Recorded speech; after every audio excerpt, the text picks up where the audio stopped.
En Guyane, et tu avais consulté ou à l'école, Alors, il y a eu des signaux je d'alerte? vous parle de ça il y a plus de 10 ans, donc c'est vrai que le monde enseignant n'était peut-être pas encore préparé à l'accueil des enfants autistes comme ça l'est maintenant. Et c'est vrai qu'on est complètement passé à côté. Donc j'ai pas eu d'alerte au niveau de l'école.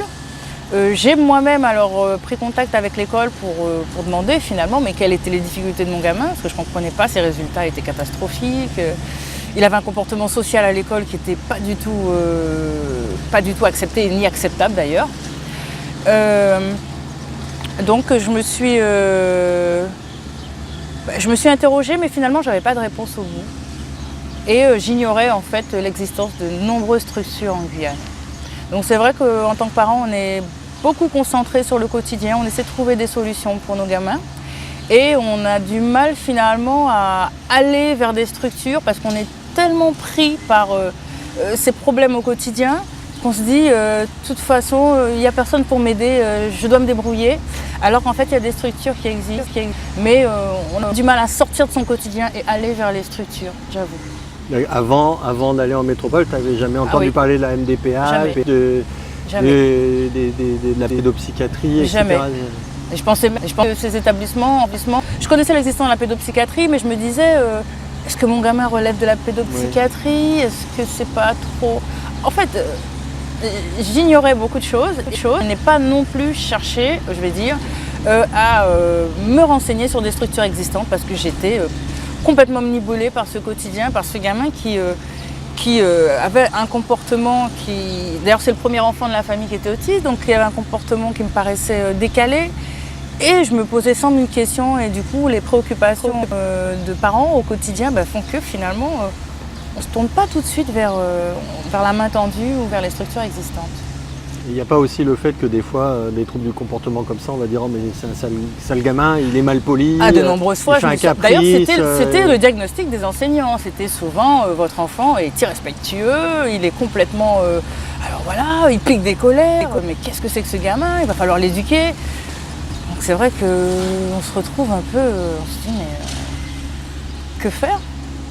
Puisque finalement, je n'avais pas de nom à poser sur son comportement, ni de solution immédiate. Donc, Et le fait d'avoir un diagnostic, ça l'a beaucoup aidé.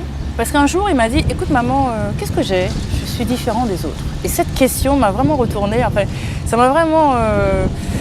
ça m'a attristé complètement de voir que ce gamin, il recherchait des réponses, que moi aussi j'en cherchais, et que je n'étais pas capable de lui répondre au moment où il m'a posé cette question. Donc ça, c'était avant le diagnostic. Il me dit, mais qu'est-ce que j'ai? Je suis différent. Donc à partir de là, j'ai quand même, je me suis dit, voilà, on va partir en vacances bientôt, on sera là-bas, on va poser la question, on verra bien ce qui se passe. Et c'est vrai qu'une fois que j'ai su qu'il était autiste, ça m'a permis de comprendre pourquoi ce comportement, pourquoi ces obsessions, pourquoi ces facultés pour certaines choses et l'inaptitude pour d'autres. En fait, j'ai pu vraiment l'aider au quotidien, l'accompagner, structurer, organiser son travail. Je veux dire, ça commence par son espace, sa chambre. Alors au début, je me disais, comme tous les gamins, c'était un petit peu le bazar assez souvent. Je me disais, bon écoute, il faut ranger ta chambre. Et je ne comprenais pas qu'il avait besoin constamment d'un accompagnement et d'une organisation presque militaire. Il avait besoin de ces repères-là tout le temps en fait. Donc à partir du moment où j'ai pu comprendre qu'il était autiste, que j'ai compris ce que c'était, ce que ça impliquait, ça a changé énormément de choses. Donc je me suis rapprochée de la MDPH bien sûr.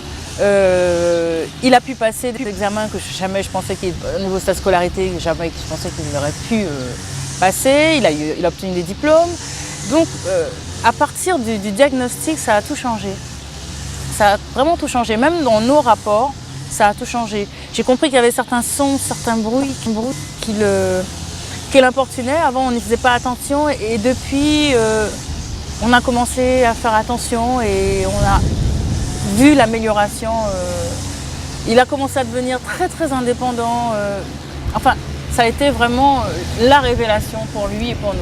Et maintenant, ton impression, parce que tu es allé en métropole, tu as pris conscience d'eux, tu es rentré, tu as vu qu'il y avait des choses dont tu ignorais un peu l'existence. Et donc maintenant le système est plus, 10 ans après, le système est plus lisible pour toi, le système évolue dans mieux, moins bien. Il y a eu énormément de choses mises en place, beaucoup d'associations, là où avant c'était très individuel, chaque parent on va dire se débrouillait un petit peu avec son gamin. Maintenant on a quand même des associations relais, des associations où on peut parler, où on peut échanger avec d'autres parents. On a des témoignages, on a des solutions musicales, on a des praticiens qui sont là, qui nous guident, qui nous conseillent. Et je trouve que ça change aussi beaucoup les choses pour les parents.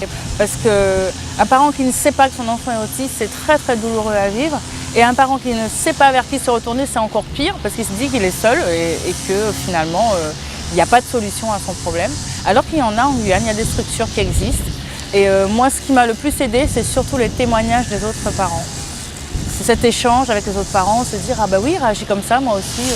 Mais qu'est-ce que vous faites ? On a mis en place telle solution, ah bon, on va essayer, puis on voit que ça marche. » Et finalement, on arrive à faire évoluer en tout cas le gamin, à le rendre beaucoup plus indépendant et à trouver des solutions.